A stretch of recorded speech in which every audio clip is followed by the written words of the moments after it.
बरादरान मिल्लत इस्लामी अस्सलामु अलैकुम व रहमतुल्लाहि व बरकातुहू।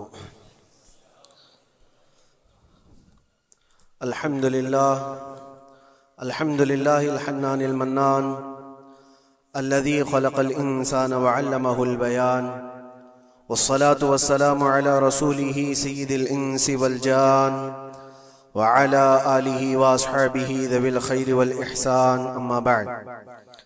फ़अऊज़ु बिल्लाहि मिनश शैतानिर रजीम, बिस्मिल्लाहिर रहमानिर रहीम। वज़ुरिबत अलैहिमुज़्ज़िल्लतु वल मस्कनतु वबाऊ बिग़ज़बिन मिनल्लाह ज़ालिका बिअन्नहुम कानू यकफ़ुरून बिआयातिल्लाहि व यक़्तुलूनन नबिय्यीन बिग़ैरि हक़्क़ ज़ालिका बिमा असौ व कानू यअतदून। सदक़ल्लाहु मौलानल अज़ीम। बारगाह रिसालत मुआब सल्लल्लाहु अलैहि वसल्लम में दुरूद पाक का हदिया पेश कर लें। अल्लाहुम्मा सल्लि अला सय्यिदिना व मौलाना मुहम्मदिन मअदनिल जूदि वल करम व आलिहि व अस्हाबिहिल किराम व इब्निहिल करीम व बारिक व सल्लिम सलातन दाइमतन सरमदन अबदा। इकबाल ने कहा है, सतीजा कार रहा है अज़ल से ता इमरोज़, शरारे बू लहबी से चराग़े मुस्तफ़वी। मतलब ये है कि शुरू के दिनों से ही इस कायनात में, इस दुनिया में एक मारका चलता आ रहा है। मारका मतलब जंग, मुकाबला। वो किस चीज का है? इकबाल कहता है, सतीजा कार रहा है अज़ल से ता इमरोज़, शुरू से लेके आज तक एक मुकाबला चलता आ रहा है। वो मुकाबला किसका है? शरारे बू लहबी से चराग़े मुस्तफ़वी का। मुस्तफ़ा करीम सल्लल्लाहु अलैहि वसल्लम की चिराग की रोशनी का मुकाबला अबू लहब की शरारतों के साथ। तो एक तो ये कि इस्तिआरा है, इससे पहले भी फिरौन और मूसा का, नमरूद और इब्राहीम का अलैहिमुस्सलाम, ये मुकाबला इस रुए अर्दी पर चलता रहा और हक और बातिल के मारके होते रहे और होते भी रहेंगे। फी ज़माना हम जो हालात देख रहे हैं पूरी दुनिया में, आज जंगों के हालात जो पेश किए जा रहे हैं, लोग तो अब ये खबरें ऐसे सुन रहे हैं, किसी के यहाँ बम गिरने की, मिसाइल गिरने की, तो ऐसा लग रहा है जैसे बच्चे पटाखे फोड़ रहे हैं। लोग यहाँ खबरें लेकर के मजे ले लेते हैं, फिर फॉरवर्ड कर देते हैं। मौत इतनी आसान हो गई है कि अल्लाह के नबी सल्लल्लाहु अलैहि वसल्लम ने 1400 साल पहले ये इरशाद फरमाया था कि एक जमाना आएगा कि हरज बढ़ जाएगा। तो सहाबा ने पूछा था, ये हरज क्या है?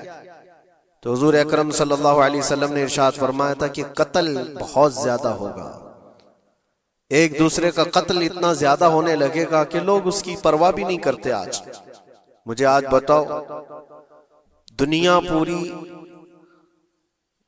बहुत सारे इश्यूज पर बैठकें कर रही है, ग्लोबल वार्मिंग पे है, दुनिया में इन्वायरमेंट की चेंजिंग पर, मौसम का तापमान बढ़ रहा है, इस पर मीटिंगें हो रही हैं, बड़ी बड़ी तंजीमें बैठती हैं। ये ढकोसला है, ये दुनिया का, ये मगरिबी दुनिया, वेस्टर्न कंट्रीज का दिखावा है। ये एनिमल लवर्स को भी बाहर लेकर के आते हैं, उनको बहुत ज्यादा कवरेज दिया जाता है।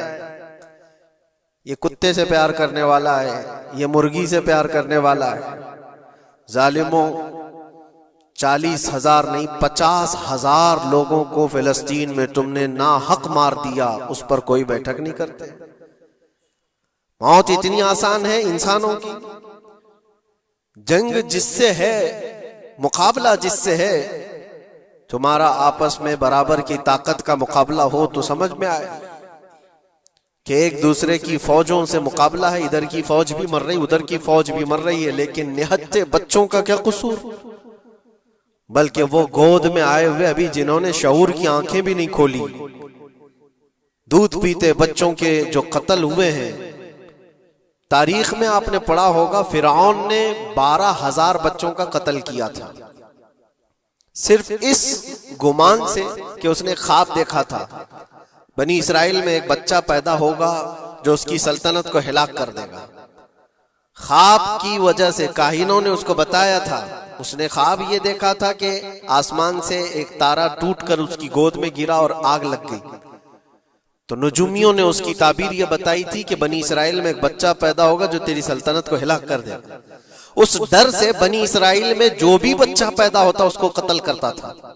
उसने तकरीबन 12,000 बच्चों को कत्ल कर दिया था, इस डर से कि वो बच्चा तो ना पैदा हो जाए जो मेरी सल्तनत को हिलाक करने वाला है। और वो मूसा अलैहिस्सलाम थे, पैदा भी हुए और फिरौन के घर में ही पले। अल्लाह का निजाम है। लेकिन मैं यहां इसलिए बता रहा हूं, फिरौन जुल्म में पूरी दुनिया में मशहूर है।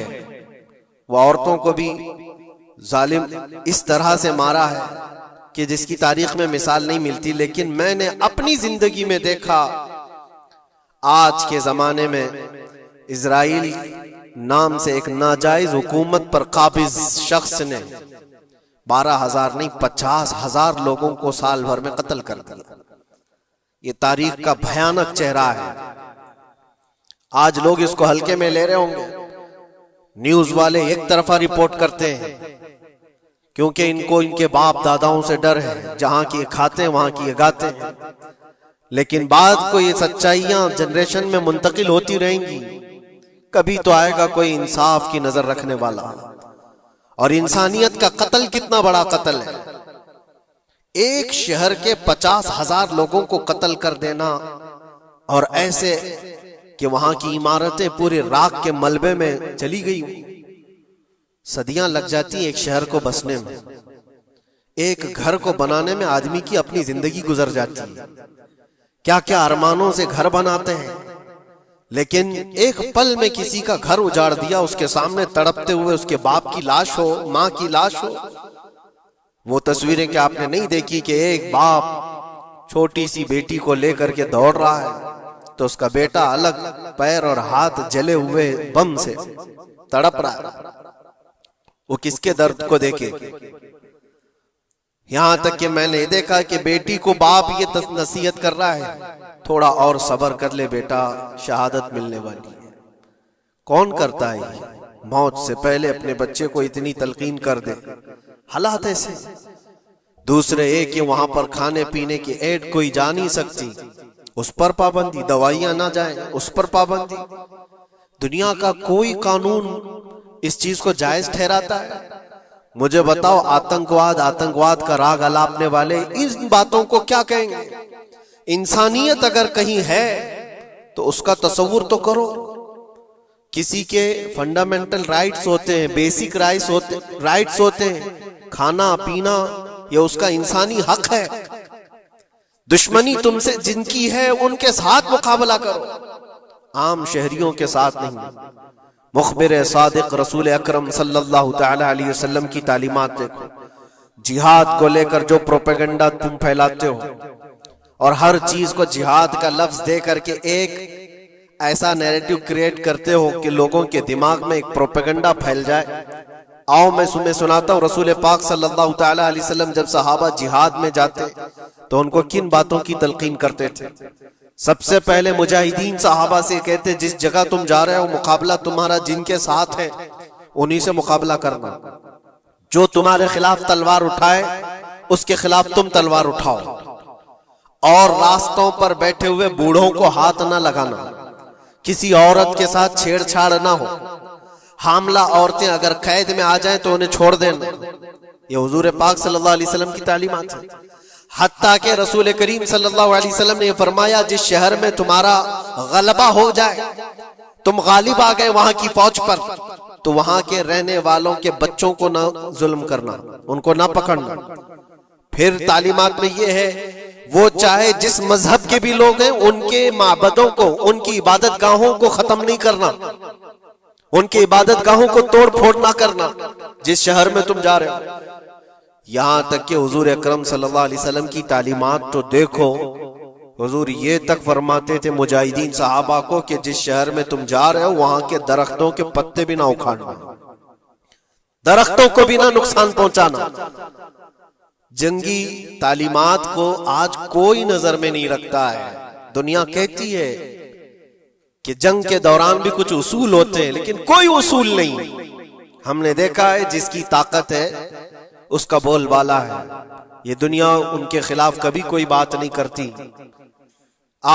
अल्हम्दुलिल्लाह अल्हम्दुलिल्लाहिल हन्नानिल मन्नान अल्लज़ी खलक़ल इंसान व अल्लमहुल बयान वस्सलातु वस्सलामु अला रसूलिही सय्यिदिल इंसी वल जान व अला आलिही व अस्हाबिही ज़विल खैरि वल इहसान अम्मा बअद फ़अऊज़ु बिल्लाहि मिनश शैतानिर रजीम बिस्मिल्लाहिर रहमानिर रहीम वमल्लाहु बिगाफ़िलिन अम्मा यअमलुज़ ज़ालिमून इन्नमा युअख़िरुहुम लियौमिन तशख़सु फ़ीहिल अबसार सदक़ल्लाहु मौलानल अज़ीम।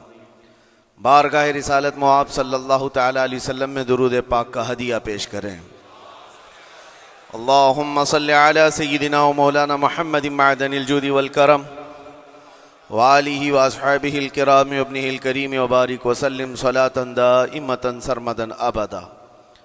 अज़ीज़ान गिरामी वक़ार, अल्लाह करीम को सबसे ज़्यादा नापसंद चीज़ जिसका ज़िक्र कुरान पाक में भी है वो जुल्म है। जुल्म को अल्लाह तबारक व तआला हरगिज़ पसंद नहीं फरमाता। और जुल्म का मतलब सिर्फ किसी पर हाथ उठाना ही नहीं, बल्कि कुफ्र और शिर्क भी बहुत बड़ा जुल्म है। कुरान पाक में अल्लाह ने फरमाया इन्ना शिर्क लज़ुल्मुन अज़ीम। अल्लाह के साथ किसी को शरीक ठहराना बहुत बड़ा जुल्म है। और उस जुल्म की बहुत सारी शाखें हैं जो आज हम दुनिया में देख रहे हैं। इंसान किसी न किसी जगह पर जुल्म करने का शिकार हो जाता है, जालिम बन जाता है। और जुल्म की तारीफ अगर देखें अरबी में तो यूं कहा गया वदउश्शैइ अला गैरि महल्लिही, किसी चीज़ को उसकी जगह पर न रखते हुए, उसकी हैसियत को उसकी हैसियत की जगह पर न रखते हुए दूसरी जगह पर रख देना, यह जुल्म कहलाता है। हकदार को हक ना देना यह जुल्म है, या अपने हक से ज्यादा किसी से छीन लेना यह भी जुल्म है। और ये जुल्म की एक दो नहीं हजारों मिसालें हैं, लेकिन कुरान हर जुल्म की मजम्मत करता है। अल्लाह करीम कई जगहों पर इरशाद फरमाता है इन्नल्लाह ला युहिब्बुज़ ज़ालिमीन। अल्लाह ताला जालिमों को हरगिज पसंद नहीं फरमाता। मेरे अजीजों, गुनाह भी जुल्म है। जैसे कि कुरान में अल्लाह ने फरमाया वलो अन्नहुम इज़ ज़लमू अनफुसहुम, जब लोग अपनी जानों पर जुल्म कर लें तो ऐ महबूब आपके दरबार पे आए। ये जो आयत है, जुल्म का मतलब क्या है? इंसान जब गुनाह करता है तो वो अपने आप पर जुल्म करता है। जुल्म की बहुत सारी शाखें हैं और जालिमों को अल्लाह पसंद नहीं फरमाता, चाहे वो अपने ऊपर जुल्म किया हो या किसी निहत्ते पर जुल्म किया हो। आज दुनिया में जो हालात हम देख रहे हैं, जालिमों का जुल्म उरूज को पहुंचा हुआ है। और कुरान पाक में रब ताला ने जालिमों की निशानियां भी बयान की। ऐसा नहीं कि यह पहली मर्तबा हुआ है। अल्लाह ताला फरमाता है कम मिन क़रियतिन अहलकनाहा, कितनी बस्तियां ऐसी हैं जिनको हमने हिलाक कर दिया। रब तबारक व तआला ने उनको ख़त्म कर दिया क्योंकि वो जालिम थे। जालिमों की बस्तियां जो हिलाक हुई, कुरान पाक में 3 मिसालें आपको बताता हूं। एक नूह अलैहिस्सलाम की उम्मत और उनकी आबादी, दूसरी हजरत लूत अलैहिस्सलाम की कौम, तीसरी हजरत सालेह अलैहिस्सलाम की कौम। ये तीनों कौमें ऐसी हैं, गुनाह में तो थी लेकिन गुरूर बहुत ज्यादा था, घमंड बहुत ज्यादा था। आज के दौर में अगर किसी के पास पेट्रोल मिसाइल हैं और बम बारूद की ताकत रखता है, न्यूक्लियर पावर है, तो वो ये समझता है मुझे कोई शिकस्त नहीं दे सकता। यह हर दौर में जालिमों का ख्वाब रहा है। हर दौर में जालिम इसी तरह की फिक्र रखते हैं। नूह अलैहिस्सलाम की कौम बहुत मजबूत कौम समझी जाती थी। अल्लाह ताला ने अपने नबी को जब हुक्म फरमाया कि आप एक कश्ती बनाएं बहुत बड़ी, तो वो आपका मजाक उड़ाते थे। यहां दूर दराज कहीं न नदी है, न नाला है, न समंदर है, कश्ती किसमें चलाओगे? अल्लाह के नबी को पता था कि अजाब आने वाला है और अपने ईमान वालों को आप डरा भी रहे थे, लेकिन कुफ्फार और मुशरिकीन गुरूर और तकब्बुर में ऐसे थे, यहां तक कि नूह अलैहिस्सलाम ने अपने बेटे को बुलाकर कहा, जो काफिर था, कहा मेरे साथ आ जा, या बुनय्यरकम माना वला तकुम मअल काफिरीन, बेटा हमारे साथ आ जा, काफिरों के साथ मत जा। उसने क्या कहा? क़ाल सआवी इलल जबल यअसिमुनी मिनल मा, मैं तो पहाड़ की ऊंची चोटी पर चला जाऊंगा, तुम्हारा पानी मुझे कुछ नहीं कर सकेगा। ये उस वक्त जालिमों का ख्याल था, गुमान था।